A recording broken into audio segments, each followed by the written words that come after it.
नमस्कार, मैं आचार्य अनुपम जौली। कुंभ राशि वाले लोगों के लिए आगामी सप्ताह अर्थात 30 मार्च से 5 अप्रैल के बीच में ग्रहों का आपके जीवन में प्रभाव और उसका समाधान लेकर आया हूँ। शुरुआत करते हैं। सबसे पहले कौन से ग्रहों के बड़े चेंजेस हो रहे हैं, चंद्रमा से शुरुआत करते हैं। चंद्रमा तो चेंज होता ही होता है। तो चंद्रमा आपके 7वीं राशि से लेकर आपकी 10वीं राशि तक गमन करेंगे, जिसमें 7वीं राशि के अंदर चंद्रमा आपको मौज शौक और मतलब वैवाहिक जीवन के अंदर पॉजिटिव है।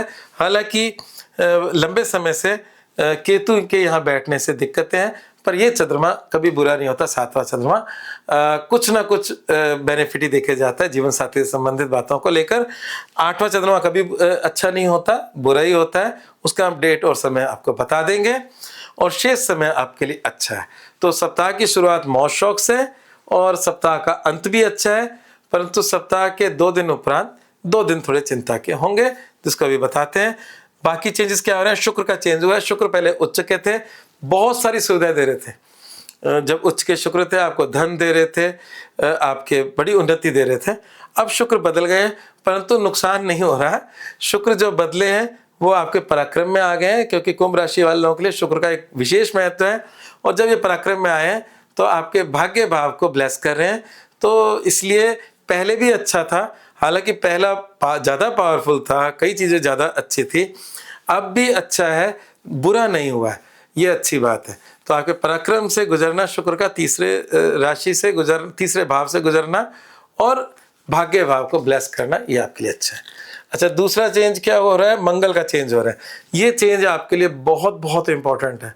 मतलब इतना इंपॉर्टेंट है कि आप सोच नहीं सकते। पिछले कुछ समय से मैं बातें बोल रहा था, उसमें परिवर्तन आएगा।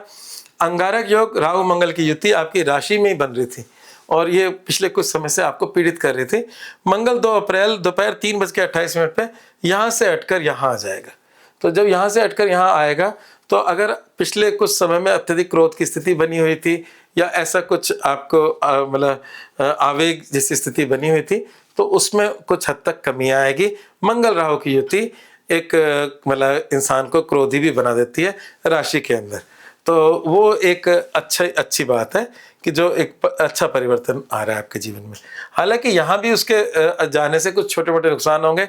शनि के साथ मंगल की युति अच्छी नहीं होती। शनि आपकी राशि का स्वामी है और शनि अस्त चल रहे हैं और 17 अप्रैल तक अस्थि रहेंगे। उसका क्या परिणाम है, सब बातें एक एक करके करते हैं। तो सबसे पहले स्वास्थ्य की बात करते हैं। तो स्वास्थ्य को लेकर ही ये अस्त वाली बात करनी थी कि शनि आपका अस्त है, इसलिए स्वास्थ्य के लिए थोड़े से संघर्ष की स्थिति बनी हुई है। 17 अप्रैल तक शनि अस्थिर रहने वाले, क्योंकि राशि स्वामी अस्त होते हैं तो थोड़ा संघर्ष रह सकता है। छोटे मोटे स्वास्थ्य संबंधी बातें हो सकती है। गले संबंधी कुछ शिकायत हो सकती है आपके जीवन के अंदर। खान पान संबंधी शिकायत हो सकती है आपके जीवन में। तो गला, खान पान और इस तरह की बातें आपके जीवन में स्वास्थ्य संबंधी हो सकती हैं।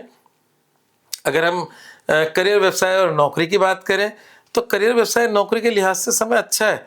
अच्छे में इसमें क्या है, सबसे अच्छा तो क्या है कि धन आना चाहिए, चाहे वो व्यवसाय से आए, करियर से आए। और हम करते भी काम किस लिए, पैसे के लिए करते हैं। और पैसे का जो यहाँ पर इनकम का जो लॉर्ड है वो बृहस्पति है और बृहस्पति अपनी राशि को देख रहे हैं और कहते हैं कि बृहस्पति का देखना ही सबसे चमत्कारिक होता है। बाकी ग्रहों का देखना वीक होता होगा, पर बृहस्पति का देखना, दृष्टि पड़ना उस घर को बढ़ाना होता है।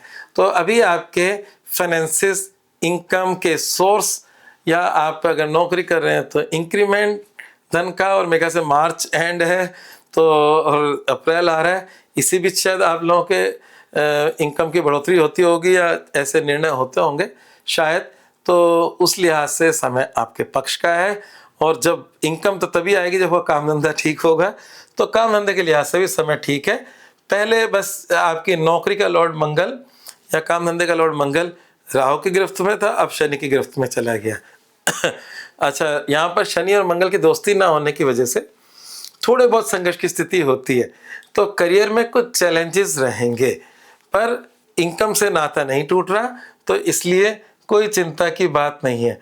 और मुझे ऐसा लगता है कि ये अभी तो मंगल संघर्ष की स्थिति बन रही है, तो संघर्ष से ही कभी कभी बहुत कुछ निकल कर आता है। तो ये जब मंगल चेंज होंगे, शायद अब मई में चेंज होंगे मेरे ख्याल से, तो मई में जब मंगल चेंज होंगे तब अचानक से आपके करियर में एक बहुत ही पावरफुल स्थिति आने वाली है। मंगल आप अपनी खुद की राशि को देखेंगे, अपनी राशि में बैठेंगे, सारी चीज़ें मैनेज कर देंगे। तो ये जो संघर्ष है उसी मैनेजमेंट के लिए हो रहा है, ये समझ लो।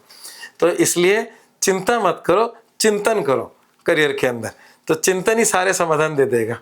ठीक है, अब बात करते हैं प्रेम संबंधों को लेकर आपकी लाइफ की। तो इस समय प्रेजेंट के अंदर प्रेम संबंधों से संबंधित आपके मन में चीज़ें चल रही हैं और चिंताएं भी चल रही हैं। प्रेम संबंधों का स्वामी आपकी राशि आपके मस्तिष्क में है और आपकी प्रेम संबंधों की राशि में बृहस्पति बैठा है, एक अकेला बैठा बृहस्पति चिंताएं देता है। तो प्रेम संबंधों को लेकर चिंताएं दिख रही हैं, परंतु ऐसा कोई डिस्टर्बेंस नहीं दिख रहा है। मतलब क्या था, कभी कभी हम चिंताएं ज़्यादा करते हैं, तो यहाँ पर ओवर थिंकिंग दिख रही है। ओवर थिंकिंग आपको डिस्टर्ब कर रही है। रियल लाइफ के अंदर हो सकता है कोई समस्या ना हो प्रेम संबंधों में, तो उस ओवर थिंकिंग से आप बचें। अब हम वैवाहिक जीवन की बात करते हैं। तो वैवाहिक जीवन को लेकर मैं पिछले कुछ समय से कुंभ राशि वाले लोगों को आगाह कर रहा हूँ कि थोड़ी बहुत दिक्कतें रह सकती हैं, क्योंकि वैवाहिक जीवन का स्वामी सूर्य है और सूर्य जो है वो अभी इस समय शनि के साथ है, जो कि परस्पर शत्रु हैं। दूसरा, वैवाहिक जीवन में केतु बैठे हैं। तो वैवाहिक जीवन को लेकर अच्छा, वैवाहिक जीवन जब हम बोलते हैं कि गड़बड़ है, तो ऐसा नहीं कि झगड़े हो रहे हैं, तलाक हो रहा है, ये भी हो सकता है, मना नहीं है। परंतु कभी कभी जीवन साथी का स्वास्थ्य भी परेशानी का कारण बन जाता है, क्योंकि व्यवहार और स्वास्थ्य। अब स्वास्थ्य का मतलब ये है कि अगर पापी ग्रह केतु गुजर रहा है तो हो सकता है कोई उनके जीवन में, निजी जीवन में कोई कष्ट दे दिया जीवन साथी को, तो उससे पूरे परिवार में कष्ट की स्थिति आ जाती है। ठीक है ना। तो ये समय पिछले लंबे समय से चल रहा है। हालांकि सूर्य तो अभी शनि के साथ हुए हैं, सूर्य तो हर महीने राशि बदल देंगे और उसके हिसाब से जीवन में उतार चढ़ाव आ जाएंगे, पर केतु का बैठना थोड़ा सा अच्छा नहीं मानते। तो ये मैं कह रहा हूँ कि थोड़ा सा इसका उपाय आपको करते रहना होगा, और करते रहने के लिए सूर्य को ठीक करें, सूर्य की उपासना करें, केतु के दान करें। केतु के दान मैं कई बार कई राशियों में बताता रहता हूँ। मछलियों को दाना डालना केतु का सबसे अच्छा दान है। दूसरा, चिड़ियों कबूतरों को दाना डालना लाल किताब के हिसाब से कुत्ता और चिड़िया कबूतर लाल किताब के हिसाब से केतु के हैं, और वैदिक के हिसाब से हम मछलियों को मानते हैं। मत्स्य अवतार भगवान विष्णु जी के 9 अवतारों में से एक है, उसमें हम केतु का अंश मानते हैं। तो मछलियों को दाना डालना, चिड़ियों कबूतरों को दाना डालना, कुत्ते को रोटी डालना, ये सब केतु के उपाय हैं। ये आप लाइफ का हिस्सा बना लें। ये नहीं कि इस हफ्ते किया अगले हफ्ते नहीं किया, अपने लाइफ का हिस्सा बना लें, जिससे आपके जीवन में कुछ चीज़ें कुछ हद तक ठीक हो जाए। अब बात करते हैं विद्यार्थी जीवन का। तो शिक्षा को लेकर भी ऐसे लग रहा है कि आपने चिंताएं पाल रखी है। हो सकता है कि शिक्षा में इतनी बड़ी कोई वो बात नहीं, क्योंकि अभी जो महीना चल रहा है, महीने का एंड आ गया और नया शुरू हो रहा है। शायद इसी में सारे एग्जाम्स होते हैं और इसी के बाद अप्रैल में सारे रिजल्ट आते हैं। तो अभी वो चिंताएं आपकी राशिफल में भी दिख रही है कि रिजल्ट क्या होगा। तो वो चिंताएं हैं, चिंताएं मत करो, अपने प्रसन्न रहो। अगर जब तक आपका रिजल्ट नहीं आ जाता, एक काम करो ना, हरा चारा गाय को डालना शुरू करो। हरा चारा गाय को डालोगे तो ईश्वर ने चाहा तो आपके मन मुताबिक रिजल्ट भी आ जाएगा। हालांकि रिजल्ट तो वही आ गया जो आपने कॉपियों में लिखा है, पर कॉपियों में लिखे के जो मार्किंग होती है वो अलग अलग व्यक्ति के अनुसार कभी उसमें प्लस माइनस होता ही होता होगा। तो जब हम गाय को घास डालेंगे तो हम उसमें सर्वोत्तम प्राप्त कर पाएंगे। करोगे तो जो आपने कर्म किया उसी का रिजल्ट, तो उसमें सर्वोत्तम प्राप्त करने के लिए हरा चारा गाय को डालना शुरू करें। तो ये हो गया आपको मोटा मोटा आपके जीवन के सभी पहलू हमने ले लिए। अब बात करते हैं सीधा समाधान पे। हालांकि समाधान मैं साथ साथ भी देता रहा हूँ, पर जो मैंने आपके लिए चुन रखा है समाधान, उस पर बात करते हैं। तो वो समाधान है, भैरव मंदिर में तिल के तेल का दीपक जलाएं। इस समय आपके मतलब अगर कोई कन्फ्यूजन्स है, राहु आपकी राशि से गुजर रहे हैं, उन सब का समाधान हो जाएगा। बहुत लाभकारी होता है। मतलब हमारे यहाँ पर पूजा के कई प्रकार होते हैं, उसमें जो दीपदान होता है ना, वो बहुत ही अच्छा माना जाता है। उससे मतलब देवता प्रसन्न होते हैं और आपके ना दुख के सारे बादल छट जाते हैं। और भैरव दीपदान से आपकी लाइफ में अचानक से कष्ट, परेशानियाँ या कोई बहम या कोई मतलब चिंताएं हो, उससे तुरंत लाभ देगा। तो ये आप उपाय करें।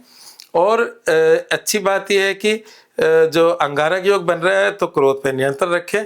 हालांकि अंगारक योग 2 तारीख दोपहर बाद समाप्त भी हो जाएगा। धन्यवाद।